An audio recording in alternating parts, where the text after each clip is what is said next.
So hello and welcome, आप सभी लोगों का बहुत बहुत स्वागत। माय नेम इज विजय। दोस्तों, क्लास 12th के अंदर एक चैप्टर है जिससे आप an empire an imperial capital of Vijayanagara empire, मतलब विजयनगर एम्पायर के बारे में इस चैप्टर के अंदर काफ़ी कुछ समझाने की कोशिश करी गई है। इस वीडियो लेक्चर सीरीज में आपको नायक और अमर नायक के बारे में समझाने की कोशिश करी जाएगी कि किस तरीके से साउथ के अंदर एक ऐसा एम्पायर जो काफ़ी लंबे समय से पूरी तरीके से रूल कर रहा था, और उसके बाद साउथ में जब ये पूरा का पूरा साम्राज्य ख़त्म हो गया तो उसके बाद कहीं ना कहीं साउथ के अंदर फिर मुगलों ने ओवरटेक करना चालू कर दिया। इवन मुगल फिर फाइनली पूरा का पूरा ओवरटेक करके सारा का सारा साम्राज्य वही चलाने लग गए थे।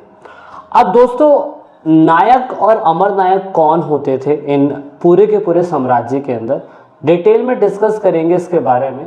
अगर आप सभी लोग क्लास 12th की पॉलिटिकल साइंस के साथ साथ हिस्ट्री पढ़ना चाहते हैं मेरे साथ, तो of course complete video lecture series हमने इसमें बता रखी है। कंप्लीट वीडियो लेक्चर सीरीज का डिस्क्रिप्शन में लिंक है, डिटेल लेक्चर सीरीज है, जाके वॉच आउट करिए।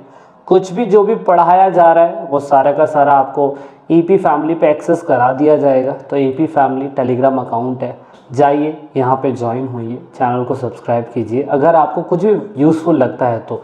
और साथ में हमारा है ईपी फैमिली के साथ साथ टेलीग्राम अकाउंट के साथ साथ इंस्टाग्राम अकाउंट। ये आपको बताता है कि इंस्टाग्राम अकाउंट किस तरीके से आपको समझाएगा कि हम जो भी लाइव सीरीज़ देते हैं, जो भी लाइव बातें करते हैं, वो यहाँ पे हम डिस्कस करते हैं।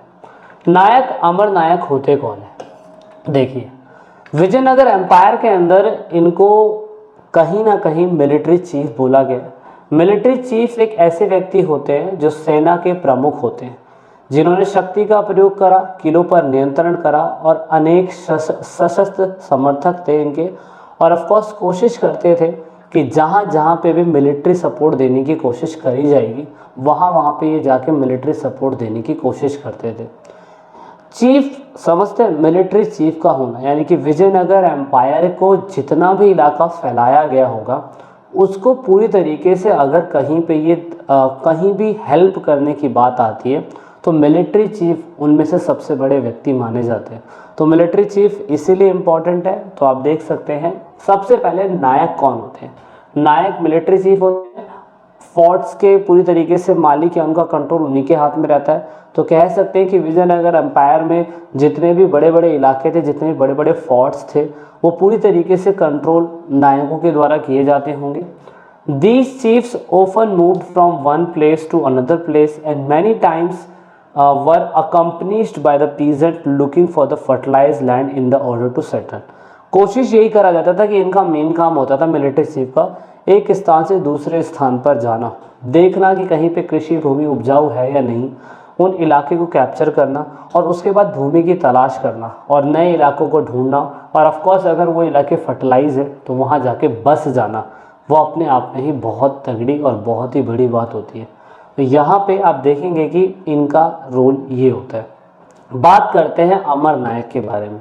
अमर नायक, अमर शब्द जो है आप देख सकते हैं, इसको कहीं ना कहीं संस्कृत के समर शब्द से लिया हुआ है, जिसका अर्थ लड़ाई या युद्ध होता है।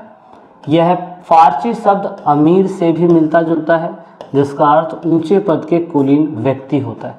तो दोस्तों, ये जो अमर नायक होते थे, ये नायकों से कहीं ना कहीं थोड़े से छोटे पोस्ट पे होते थे। ये कहीं ना कहीं अमर नायक एक ऐसा मेजर पॉलिटिकल इनोवेशन था विजयनगर एम्पायर के अंदर, जो मिलिट्री चीफ के अंडर में जो मिलिट्री कमांडो रहते थे वो इस पूरे के पूरे इलाके को चलाते थे।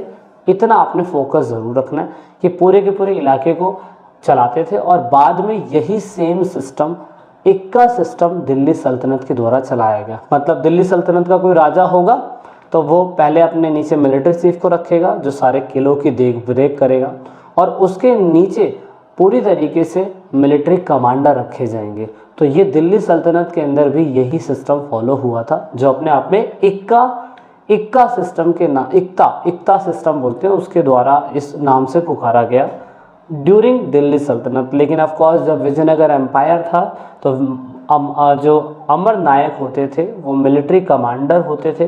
They were given the territories to govern by the Rayas, और इनको टेरिटरीज दी जाती थी कि आप इधर के इलाके में गवर्न कर सकते हैं। एग्जाम्पल के लिए जैसे मिलिट्री चीफ होता है वो पूरी मिलिट्री का मालिक होता है, वो एक प्लेस से दूसरे प्लेस कहीं पे भी जा सकता है। पर जो कमांडर्स होते हैं उनको एक पर्टिकुलर प्लेस दिया जाता है कि आपको ये इलाका दिया जा रहा है, इस पूरे इलाके पे आपको रूल करना है, यहाँ पे जो भी टैक्स होगा, कुछ भी इकट्ठा करना होगा, सारा का सारा आपको यहाँ से इकट्ठा करके हमें देना है। और यहाँ पे आप कह सकते हैं कि मिलिट्री कमांडर की एक पर्टिकुलर प्लेस हो सकती है, लेकिन मिलिट्री चीफ पूरी कमांडर का मालिक होगा, तो ऑफकोर्स वो कहीं पे भी आ जा सकता है। लेकिन ऑफकोर्स गवर्न करने के लिए इनको एक जगह दी जा रही है रायस के द्वारा। राय कौन होते थे दोस्तों? राय विजयनगर एम्पायर के राजा जो होते थे उनको राय की उपाधि दी जाती थी। और राय का मतलब होता है नरपति, मतलब ऐसे लोग जो पूरी तरीके से लोगों के स्वामी माने जाते हैं, तो उनको राय कहा जाता है। जैसे कृष्णदेव राय है ना, ये बहुत फेमस। तो इनका मेन काम क्या होता था? इनका मेन काम होता था कि जिस टेरिटरी के अंदर ये लोग रह रहे हैं उस इलाके के अंदर टैक्स को इकट्ठा करना, और जो भी किसी भी किसान के ऊपर, क्राफ्टमैन के ऊपर, ट्रेडर्स के ऊपर कुछ भी ड्यू रह गया है, कुछ भी कर वसूलने का जो काम होना है, ऑफकोर्स जो रह गया है धंधा या जो भी कुछ पैसा रह गया है, वो ड्यू को पूरी तरीके से कलेक्ट करना। और ऑफकोर्स अपने इलाके के अंदर they keep personal of the revenue for personal use and for maintaining the stipulated contingent for the horse and the elephant. मतलब ऑफकोर्स अपने निजी उपयोग के लिए उस रेवेन्यू में से कुछ पैसा रख लेना अपने पास, ताकि निजी उपयोग जो है वो कर सके, हॉर्सेस के लिए, उनके मेंटेनेंस के लिए, एलिफेंट है उनके मेंटेनेंस के लिए, वगैरह वगैरह। Some of the revenue were also used to maintain the temples and irrigation work. Of course जो इलाका उनको मिला है गवर्न करने के लिए, वो पूरे के पूरे इलाके के अंदर टेम्पल्स बनवाने हैं, मंदिर बनवाने हैं, दूसरे जो इरिगेशन फैसिलिटीज़ है वो बनवाना है। तो ये सारे काम उसी रेवेन्यू से करा जाता था, जो ऑफकोर्स राय के परमिशन के द्वारा ही होता था, अदरवाइज नहीं। तो विजयनगर एम्पायर की अगर आप फिजिकल कैपिटल देखें तो अंग्रेजों के टाइम पीरियड पे कुछ ऐसे मैपिंग करी गई थी जब विजयनगर एम्पायर बना, मतलब मिला ही मिला था। पर आप एनसीईआरटी की बुक के अंदर देखें तो इसको कहीं ना कहीं काफ़ी अच्छी तरीके से ABCDEFG ऐसे करते करते करते इसको पॉइंट आउट करने की कोशिश करी गई है, जो अपने आप में बहुत बड़ी बात है, ताकि एक एक चीज़ों को बारीकी से ढूंढा जा सके।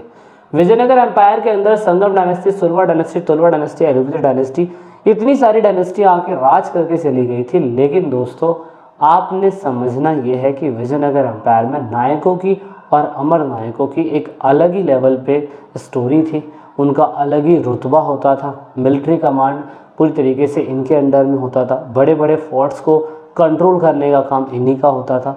इसके बिना विजयनगर एम्पायर कहीं ना कहीं पूरी तरीके से चल नहीं सकता था, समझ रहे? तो अगर आप इस विजयनगर एम्पायर की कंप्लीट सीरीज़ देखना चाहते हैं, चैप्टर कंप्लीट समझना चाहते हैं, वीडियो के डिस्क्रिप्शन में लिंक है, जाइए, प्लेलिस्ट है, देखिए, वॉच आउट करिए। एंड आई होप दैट आपको ये वीडियो लेक्चर सीरीज समझ में आई होगी। समझ में आई है तो चैनल को सब्सक्राइब कीजिए और ईपी फैमिली के साथ ज़रूर जुड़िएगा। जो भी कुछ पढ़ाया जाता है वो आपको नोट्स ऑफ कोर्स यहाँ पे मिल जाते हैं। तो मिलते हैं वीडियो की लेक्चर सीरीज़ नेक्स्ट पार्ट में जल्दी। जब तक के लिए जय हिंद, जय भारत, वंदे मातरम।